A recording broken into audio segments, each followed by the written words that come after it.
Hello! Welcome to Moonuary, which is the hardest thing to say. I'm Lucy Moon, and I'm going to be doing Moonuary, which is a video every other day in January, which I don't know why I've said I'll do, because to be honest, I don't know if I can. I hate the fact that I made it too hard for myself in previous years. So I thought, you know what? I love the concept of veg, which is what I used to do, which is a video every day in January. I just can't do that much. Like, that's so much, especially if you want good quality content, that is so much work. I need to start filming back in probably November if I wanted to get out really good quality videos every day. I really want to do just like slightly better quality videos in a format that works. So we're going to do Moonuary. So because today is the first day, I thought I'd give you an update. I was going to do it while cooking because I really used to love doing that, but there's just no damn light. And let me just have a chat with you about what's been going on in my life, and then I would like to tell you some of my New Year's resolutions. What the heck have I been doing? So I want to talk a bit about what last year was like on my channel in general, because I think that's an important thing to address. There was a noticeable change in my content in a couple of areas. I would say the first one is that I introed proper fashion content into my channel in 2018. I love style and I love fashion, so I was really happy to be doing that. However, I don't think I'd found a way of making the quality of the videos I would like in that genre. And then I think I kind of overkilled spawns.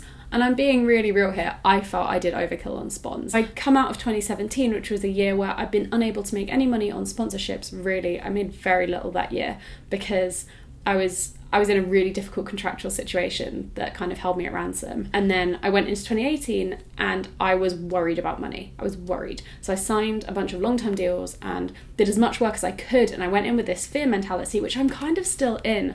I feel like money isn't stable here. Coming off the back of a year where I was very fearful about money, I'm now more comfortable and I feel like I have diversified my revenue, so to speak, so that I don't have to be dependent on these huge brand deals that are incredible, but they do limit your creative freedom to some extent. However, what's good is that I made enough money that I can invest some back into my content, which I do anyway. But you know, I buy a new laptop or I upgrade a lens. Now I can actually get some help from people like photographers, so I can improve the quality of my content as well as the frequency. I'm really excited for 2019 with the Moon channel because I think things are gonna be good.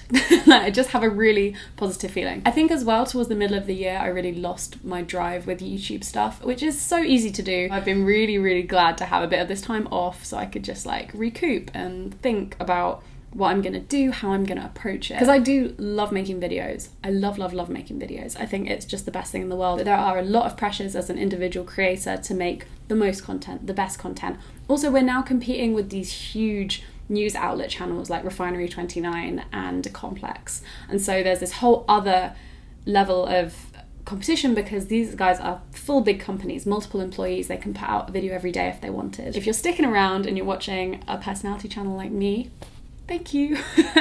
So that was a big ramble all about my channel, but I wanted to be honest with you and keep you in the loop because it has been a really hectic year in Lucy Moon. My personal life's good, like everything's good. I'm very lucky, I think.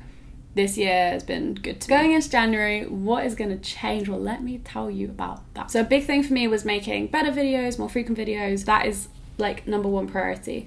Number two priority is kind of like twofold. Professional life, which is like kind of the business side of making the videos and doing the Instagram. And when you feel that kind of pressure that you have to create content, that is the kind of business side. However, the reason I do this is because I love it. So I want to be making stuff I love. And I found that super hard last year. And that's mainly because I don't have enough energy. Like I just don't have enough hours in the day. I don't have enough support creatively in my work bit to be able to then just create for fun, which is sucky, absolutely sucky. One thing that holds me back is not having enough time to ingest like stimulus basically, and things that I enjoy like reading and watching films and TV and making music. I'm not really having a chance to absorb enough. I'm gonna try and set aside one day a week where I do creatively nourishing things because I think it will benefit my work life so much and make me much more productive and make me a better version of what I'm doing right now. I think it's really worthwhile People, I can tell as well, people on this video are going to be like, oh my god, you're so privileged and lucky being able to just reserve a day of a week for reading or whatever. And that's very true, but it is my job to be good at my job. If I get shit, I don't have my job anymore. So I do need to invest time in actually making myself inspired. As a time investment, it's a lot of time, but it's worth it, I think. Number 2 is that I've noticed, especially in the last couple of months, this wasn't happening to me really earlier in the year, but towards the end, I've really slipped with my social media. Social media consumes my life.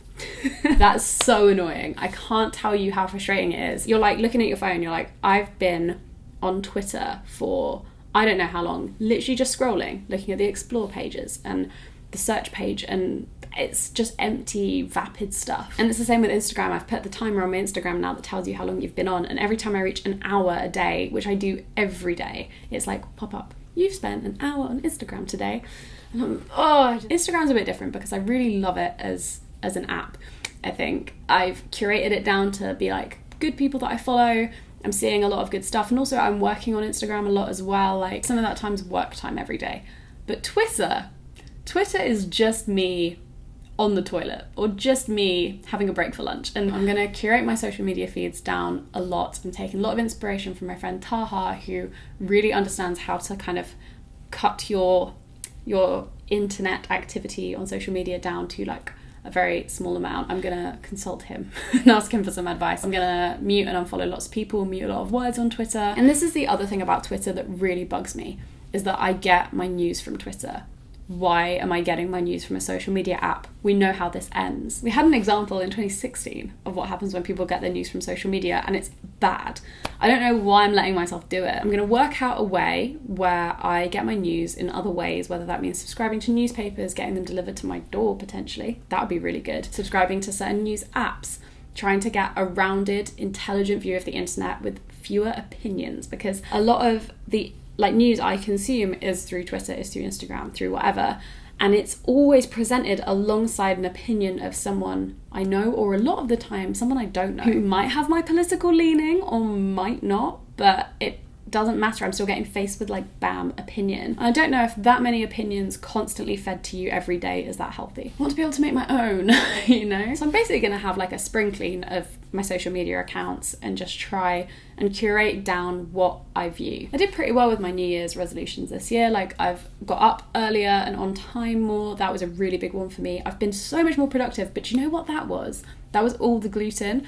Let me know if you'd like me to make a gluten video, because I don't have like all the answers yet, but I could talk about how much that's changed my relationship literally with my whole life. I didn't realise the thing that I was struggling with the most out of all the gluten stuff, more than the digestion stuff, which is saying something, is brain fog. I honestly don't know how I've done the last maybe near decade of my life with the amount of distance I felt from my reality. I was convinced I had ADHD or something, because the amount of motivation it would take me just to do basic bare bones stuff. After I'd eaten lunch, I would just sit and just stare at nothing for an hour lying down on my sofa, and I'd be so angry at myself. I'd be like, why is this happening?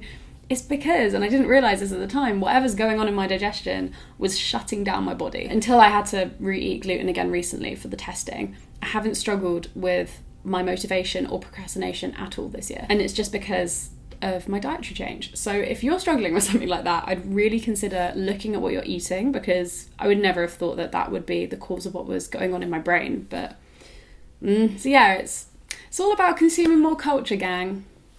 More culture for the culture. Over the past 2 months, I've been doing a lot of thinking about my life, and I think these are the conclusions I've come to and the things that will actually help me over time just improve my life. I love a New Year's resolution, by the way. I don't buy into the whole like, you're already good, you know, start working now. I kind of need a finite point to start and a point to end, or I feel like my life is just expansive without any permanent anything, which is hard to deal with.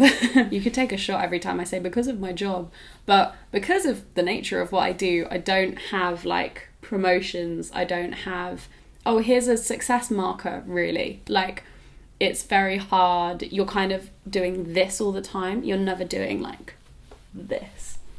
Good.